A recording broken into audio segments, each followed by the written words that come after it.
আমার video share করার মাত্রই পেয়ে যাচ্ছেন গল্পকুটির রেস্টুরেন্ট থেকে যে কোনো একটি স্পেশাল খাবার ফ্রি।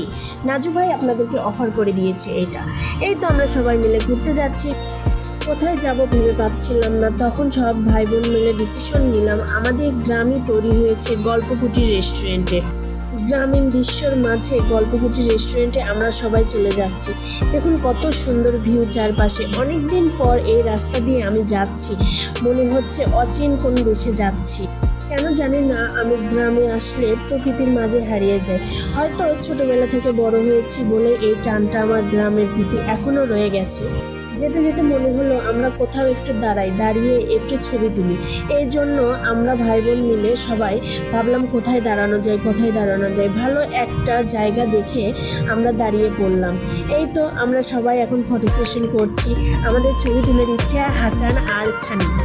ছবি তোলা শেষ করে আমরা এখন যাব বাঙালি নদীর তীরে, নদীটা দেখতে। অনেক দিন পর, প্রায় 7-8 বছর পর আমি এই নদীর ধারে গেলাম। নদীর ধারে এসে মনে হচ্ছিল এখানে যদি আমি একটা বাড়ি করতে পারতাম। বিদ্যুতের যে অত্যাচার, অন্তত খোলা বাতাস পেতাম। এখান থেকে একটু হাওয়া বাতাস খেয়ে আমরা সবাই আবার বেরিয়ে পড়লাম গল্পকুটির রেস্টুরেন্টের উদ্দেশ্যে। এই গল্পকুটির রেস্টুরেন্টটা অবস্থান করছে বগুড়া জেলা শেরপুর উপজেলা খামারকান্দি ইউনিয়নের ঝাজর গ্রামে। একদম গ্রামের মাঝে এই রেস্টুরেন্টটা গড়ে উঠেছে। বৃষ্টির সময় বা বন্যার সময় এই রেস্টুরেন্টটা দেখতে অনেক সুন্দর লাগে। এখনও কিন্তু অনেক সুন্দর রেস্টুরেন্টটা দেখতে, এবং সরিষা ফুলের সময় আরও বেশি সুন্দর লাগে রেস্টুরেন্টটা। যেহেতু রেস্টুরেন্টটা গড়ে উঠেছে একদম গ্রামের মাঝে, তাই রেস্টুরেন্টে এসে যদি শহরে 5 স্টার হোটেলের মতো খাবার আশা করেন তাহলে ভুল করবেন। কিন্তু গ্রামের মাঝেও এই রকম যে একটা খাবার পাওয়া যাবে, এটাই অনেক। গ্রাম অঞ্চল হিসাবে খাবারের মানটাও ভালো ছিল।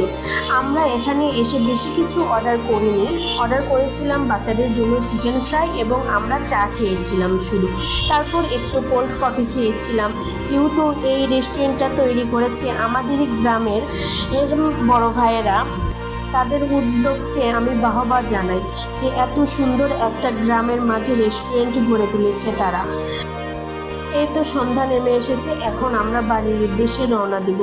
যদি ভিডিওটা ভালো লাগে অবশ্যই শেয়ার দিবেন। শেয়ার দিলে কিন্তু পেয়ে যাচ্ছেন গল্পকুটিরের স্পেশাল একটি খাবার ফ্রি।